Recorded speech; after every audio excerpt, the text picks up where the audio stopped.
Au nom du Père et du Fils et du Saint-Esprit. Amen. Je vous salue Marie, pleine de grâce, le Seigneur est avec vous. Vous êtes bénie entre toutes les femmes, et Jésus, le fruit de vos entrailles, est béni. Sainte Marie, Mère de Dieu, priez pour nous pauvres pécheurs, maintenant et à l'heure de notre mort. Amen. Saint Joseph, priez pour nous. Au nom du Père et du Fils et du Saint-Esprit. Amen. Cette troisième méditation de cette retraite virtuelle a comme titre le mariage entre Joseph et Marie. Et la grâce que nous allons demander, c'est, comme esclave de Marie, nous avons fait le vœu de consécration totale selon la méthode de Saint Louis-Marie Grignon de Montfort. Nous allons demander à Saint Joseph la grâce d'aimer sa très sainte épouse, la Vierge Marie, et de l'invoquer avec persévérance et confiance dans notre vie. Et pourquoi pas aussi d'invoquer toujours Saint Joseph, comme celui qui a, avec la Vierge Marie, tout pouvoir, et c'est la toute puissance, comme dit Saint Louis-Marie Grignon de Montfort, et avant lui aussi Saint Bernard, des supplications que la Vierge Marie, aussi on peut dire le même de Saint Joseph. Si Jésus a obéi à Joseph et Marie dans cette vie, il va les obéir aussi dans l'autre vie. Donc, tout ce qu'on demande à la Vierge Marie et à Saint Joseph, avec une rectitude d'intention, évidemment, c'est sûr que Jésus va nous le donner. Et va nous donner les grâces que nous demandons à travers Saint Joseph et la très sainte Vierge Marie. Et dit un auteur, c'est le cardinal L'Épicier, que nous suivons dans cette retraite. Quelques textes sont à lui. Il a écrit une théologie de Saint Joseph. C'est un livre qui est aussi, on peut trouver sur Internet. Il y a les éditions numériques sur Internet. C'est une étude sur la figure de Saint Joseph dans le plan dans le sein de Dieu de l'incarnation de son Fils, dans le mystère de l'incarnation. C'est une loi naturelle, dit le cardinal L'Épicier, que des personnes voulant, comme époux et épouse, s'unir par les liens du mariage, se ressemblent autant qu'il est possible. Précisément parce que les personnes se cherchent à cause des qualités, parce qu'ils partagent des qualités, les qualités de l'âme et du corps. C'est pourquoi Saint Joseph seul devait, par disposition céleste, être choisi comme époux de la très sainte Vierge Marie, qui, dans l'ordre temporel, jouissait d'une pareille noblesse et dans l'ordre spirituel d'une semblable sainteté. Seulement lui, Saint Joseph, avec la Vierge Marie. Mais comme les œuvres de Dieu sont parfaites, il convenait que cette ressemblance continuât d'exister au-delà des limites de cette vie et qu'elle dura au ciel pendant toute l'éternité, de sorte que de même que l'épouse ne laissait à personne dans la gloire, l'époux, de même aussi l'époux posséda sur tous les saints une primauté réelle. C'est-à-dire, personne ne dépasse la Vierge Marie, personne ne dépasse au ciel Saint Joseph. Ajoutons à cela que Saint Joseph était destiné à coopérer, aider la très sainte Vierge Marie dans sa mission de coopératrice essentielle du salut de genre humain. Or, c'est précisément à cause de cette mission, de cet office, que Marie avait été prédestinée avant toutes les autres créatures pour être la mère du Rédempteur. Il convenait donc que Saint Joseph lui aussi précéda dans l'Esprit de Dieu tous les rachetés sainteté. Saint François de Sales exprime cela de façon admirable dans cette pensée que nous voyons maintenant.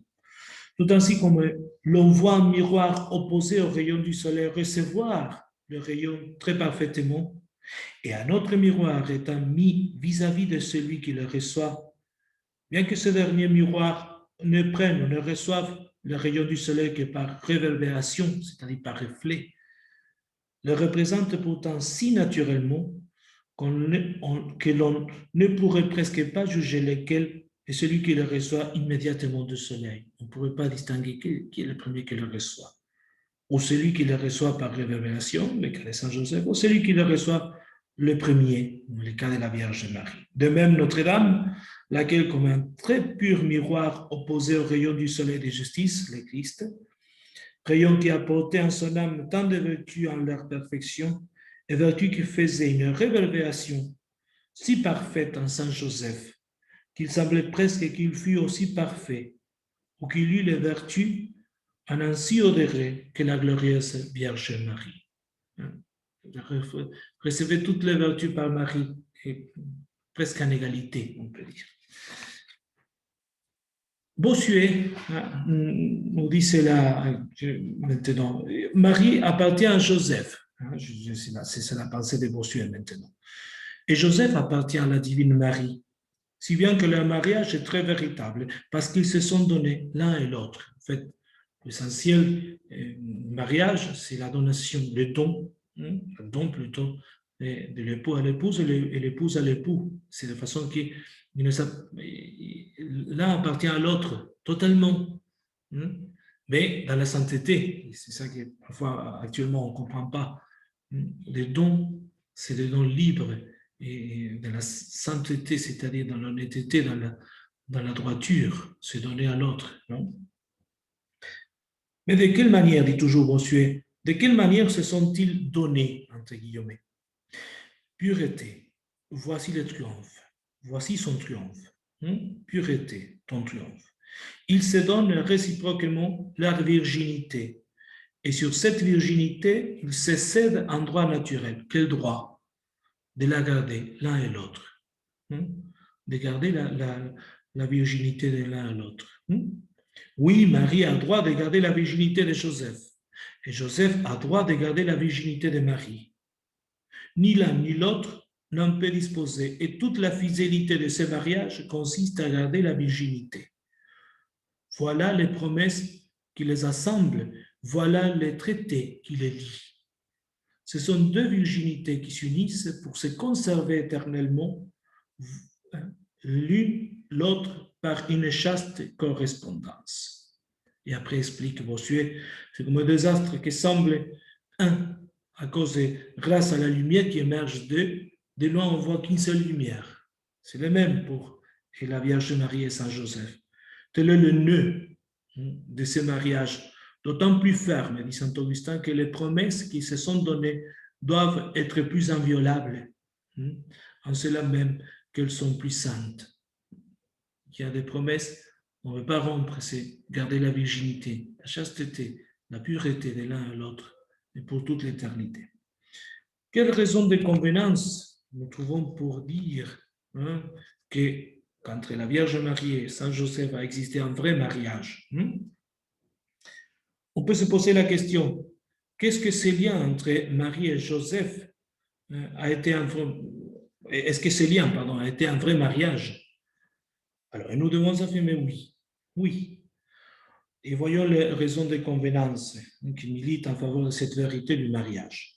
La première raison regarde l'ordre de la douce providence, la divine providence, qui règle toutes les choses avec force et sagesse, comme dit le magistère de l'Église, dit saint Thomas d'Aquin. Le mariage de Marie avec Joseph avait été ordonné par Dieu, nous l'avons dit, pour être un moyen de pouvoir contribuer à la bonne renommée du Verbe incarné et de sa Sainte Mère.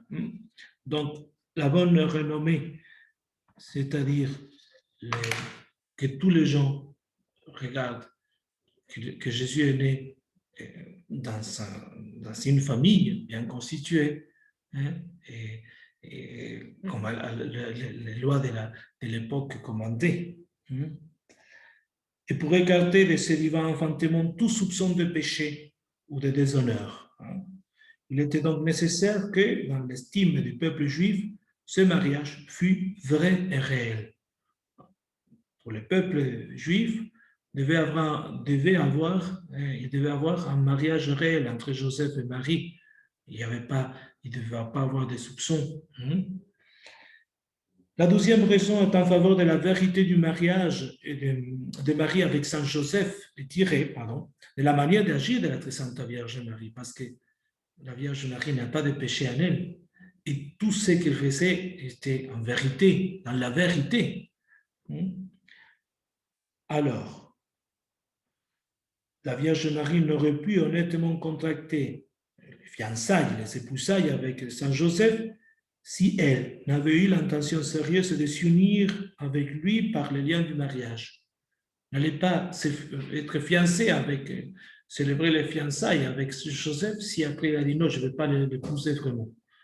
Donc la Vierge Marie, toute sa vie, a vécu la vérité, aussi elle pensait cela. Dans le cas contraire, Marie ne pourrait en aucune manière être appelée l'épouse de Joseph, et on voit dans les évangiles qu'elle est appelée la femme de Joseph. Femme, dans le langage biblique, c'est l'épouse de Joseph.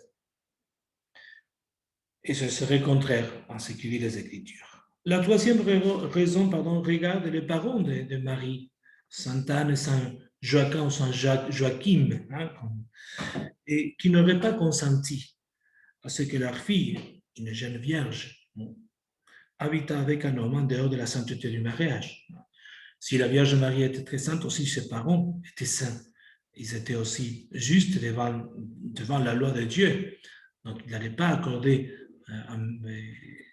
que la Vierge Marie aille habiter sans s'unir par le mariage avec Saint Joseph. Un quatrième motif qui nous porte à croire à un véritable mariage entre Marie et Joseph est le soin qu'avait la Providence de donner à la très sainte Vierge Marie un protecteur et un témoin de sa virginité, ainsi qu'un compagnon fidèle et un soutien dans les difficultés de la vie. Les difficultés, pensons, la fuite en Égypte, la persécution. De même que Saint Joseph devait remplir envers Jésus le devoir d'un père, de même ainsi devait-il se montrer vis-à-vis de Marie le plus fidèle des époux. La Vierge devait être associée au sacrifice du Verbe incarné. Elle devait partager ses souffrances, l'accompagner dans son exil, pourvoir à sa nourriture et le protéger avec un soin jaloux contre les ennemis acharnés qui avaient décrété sa mort. Donc, si la Vierge Marie avait été choisie aussi pour accompagner Jésus jusqu'à la croix, il devait non seulement protéger Jésus, aussi la Vierge Marie. Il lui fallait à elle aussi un compagnon dévoué qui gagna le pain de chaque jour et la protégea dans les périls et sut la consoler par sa présence et par ses paroles. C'est ça, mariage fut de Joseph le gardien et le témoin de la virginité de Marie. Le consolateur de cette chaste vierge, son collaborateur, son compagnon, de tous les instants, dans le rang de mission, de participer de manière très étroite au salut du genre humain. Donc, la mission de Saint Joseph devait s'accomplir précisément jusqu'à la vie publique de Jésus, là où Jésus pouvait vraiment partager avec Marie la mission, mais jusqu'à la majorité d'âge, la vie cachée, comme dit nous, de Jésus, Joseph devait être là. La principale difficulté que l'on puisse opposer à la thèse qu'on vient de formuler, c'est le mariage, vient du vœu de chasteté perpétuelle émis, comme on croit de façon commune, par les sans-époux. Et la tradition de l'Église est ferme, donc la Vierge Marie avait fait un vœu de virginité, comme aussi Saint Joseph. Et ce vœu les empêchait d'utiliser l'un envers l'autre les droits matrimoniaux. Mais cette difficulté a déjà été résolue par la distinction que nous avons faite entre la possession d'un droit et l'exercice de ce droit. Une chose, c'est posséder un droit, et l'autre, c'est faire utiliser ce droit. J'ai un droit, mais je peux l'utiliser ou non. Je l'utilise quand je veux, quand j'en ai besoin. Alors, il y a une distinction. On peut avoir les droits et l'autre chose, c'est utiliser ces droits. Les époux, liés par un vœu de chasteté perpétuelle, ne renoncent pas aux droits que leur donnent les contrats conjugaux. Ils renoncent seulement à l'usage de ces droits. Et Saint Augustin nous dit, nous connaissons plusieurs de nos frères qui, sous l'impulsion fructueuse de la grâce, ont d'un consentement mutuel choisi, au nom du Christ, de s'abstenir de la concupiscence de la chair, mais non pas pour cela de la charité conjugale. Hein? Donc, s'abstenir de la concupiscence de la chair, usage des droits qu'ils ont, mais ne pas s'abstenir de la charité conjugale, de vivre ensemble, se respecter l'un à l'autre, et surtout se sanctifier l'un à l'autre, s'aider à la sanctification. Rappelons-nous en effet la remarque que faisait le martyr Saint Ignace, et remarque reçue et approuvée par plusieurs pères de l'Église, en particulier Saint Jérôme, que Dieu voulait que son fils naquît d'une vierge unie en mariage à un homme, afin que ce divin enfantement fût caché hors du monde. Il y a encore une autre raison. C'est pour cacher cet enfantement divin, comme dit ici l'auteur que nous suivons, pour cacher au démon la vérité de la naissance du Fils de Dieu.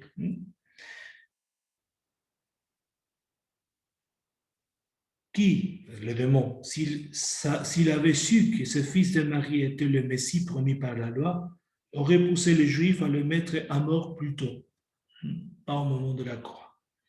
Or, si la très sainte Vierge Marie avait conçu le Christ dehors d'un vrai mariage, le démon aurait pu soupçonner, avec plus de raison, qu'elle avait été fécondée surnaturellement, et par conséquent que le fils qu'elle avait conçu et mis au monde était précisément le Messie, et pour cela, il l'aurait prématurément mis à mort, donc pour le protéger du démon.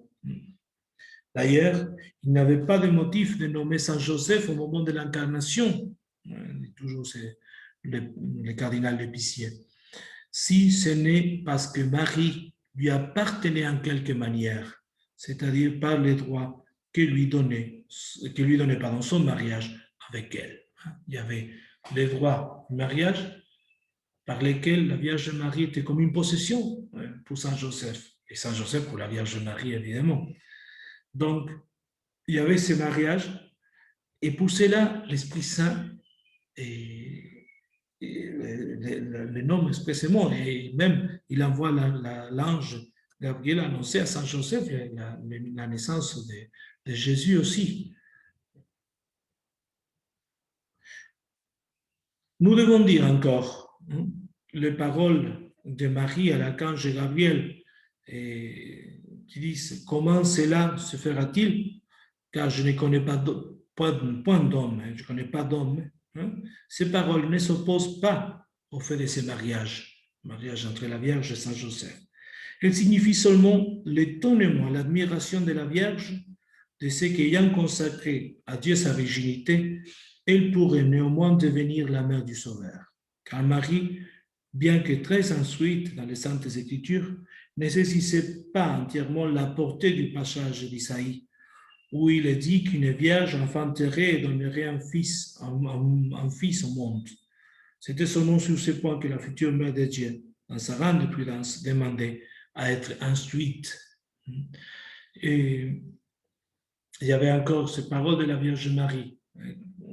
Comment cela va-t-il se faire, comme dit la traduction actuelle, si je ne connais pas d'homme? Évidemment, cela, elle ne doutait pas de la parole de Dieu. Elle voulait juste être instruite, comme dit ici l'auteur, instruite par l'ange, à travers l'ange, l'Esprit Saint, à travers l'ange, comment cet enfantement allait se faire, cette conception de l'enfant, par l'œuvre de l'Esprit Saint, gardant toujours sa virginité. Il y a deux conséquences du mariage de Saint Joseph avec la très sainte Vierge Marie par rapport au mystère de l'incarnation. N'oublions pas de mentionner ici deux conséquences qui découlent du mariage de Saint Joseph avec la très sainte Vierge Marie par rapport au mystère de l'incarnation. La première, c'est que ce mariage met en relief d'une manière toute particulière l'union de Jésus-Christ avec l'Église. Le mariage entre Joseph et la Vierge Marie est l'image, du mariage, de l'union, entre le mariage, entre notre Seigneur Jésus-Christ et l'Église. La signification de cette union, il est vrai, est la fin de tout mariage est légitime. Mais celui de Marie avec Saint Joseph était bien fait pour représenter encore plus parfaitement ce grand mystère. Marie étant la figure de l'Église, qui, comme elle, tout en restant vierge, est néanmoins fécondée merveilleusement par l'Esprit Saint. Tout mariage,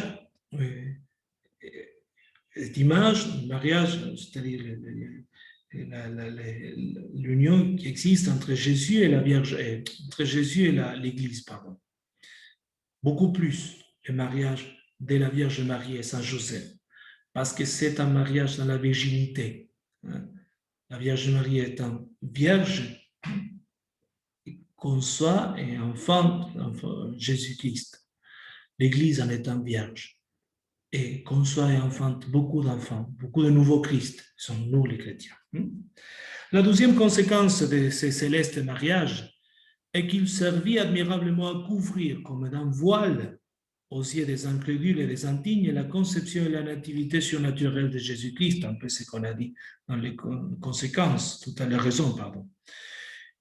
Et cette pensée est bien exprimée aussi par Bossuet. Entre toutes les vocations, dit Bossuet, j'en remarque deux dans les Écritures qui semblent directement opposées. Toutes les vocations.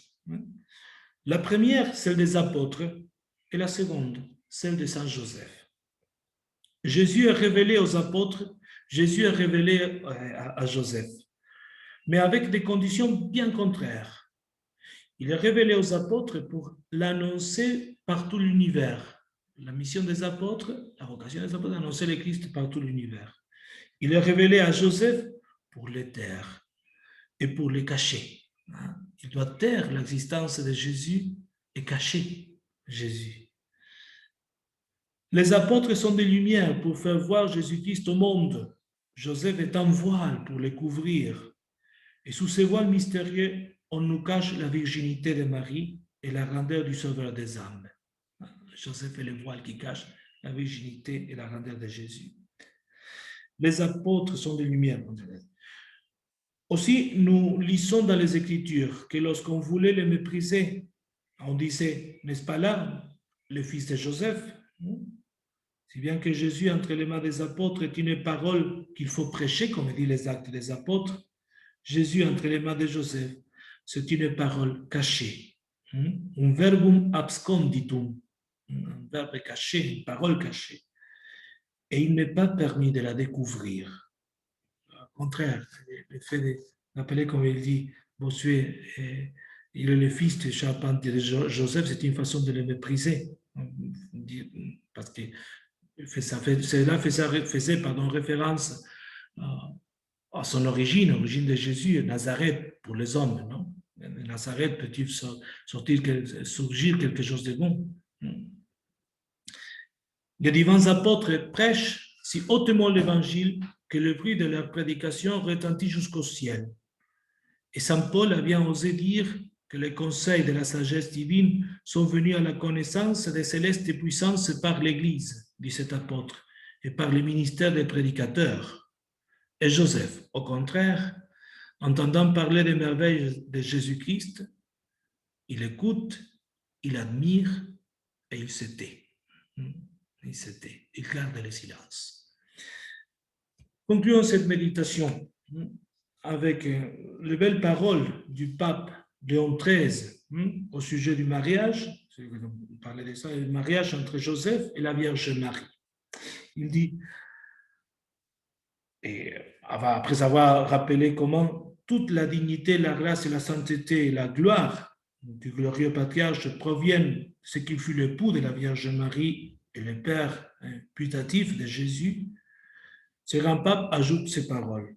Certes, la dignité de la Mère de Dieu est tellement sublime que rien ne peut se concevoir de plus grand. Et pourtant, comme un lien conjugal existait entre Joseph et la Vierge bienheureuse, on ne peut pas douter que les saints patriarches n'aient participé plus que personne à l'incomparable dignité de la Mère de Dieu, qui surpasse de beaucoup plus, de beaucoup celle de toutes les natures créées. Le mariage est en effet la société et l'union de toutes la plus intime qui entraîne de sa nature même la communauté des biens entre l'un et l'autre conjoint. C'est pourquoi, en donnant Saint Joseph pour époux à la très sainte Vierge Marie, Dieu lui a procuré non seulement un compagnon de vie, un témoin de sa virginité, un gardien de son honnêteté, mais encore, il a fait participer en vertu même du pacte conjugal à sa haute et sublime dignité. Pareillement, c'est pour lui une source de dignité incomparable d'avoir été choisi dans les conseils divins pour être le gardien du Fils de Dieu et son Père dans l'estime des hommes. D'où il résulte que le Verbe de Dieu s'est soumis humblement à Joseph, obéissant à ses paroles et lui rendant tous les honneurs que les enfants doivent à leurs parents. Avec cette belle pensée, nous concluons donc cette méditation, demandant à Joseph, à la très sainte Vierge Marie, de nous protéger, de nous conduire vraiment par le bon chemin vers le ciel et aussi de bénir nos familles, de bénir nos amis et de bénir ce monde aujourd'hui spécialement. Et nous sommes vraiment affligés par la situation mondiale et sanitaire, non? Et économique et sociale désormais, de venir ce monde, d'éclairer les âmes, et d'éclairer les âmes pour qu'elles trouvent vraiment le Christ, elles trouvent vraiment la grâce et elles soient accueillies dans l'Église catholique. Saint Joseph, priez pour nous. Sainte famille de Nazareth, priez pour nous. Au nom du Père et du Fils et du Saint-Esprit. Amen.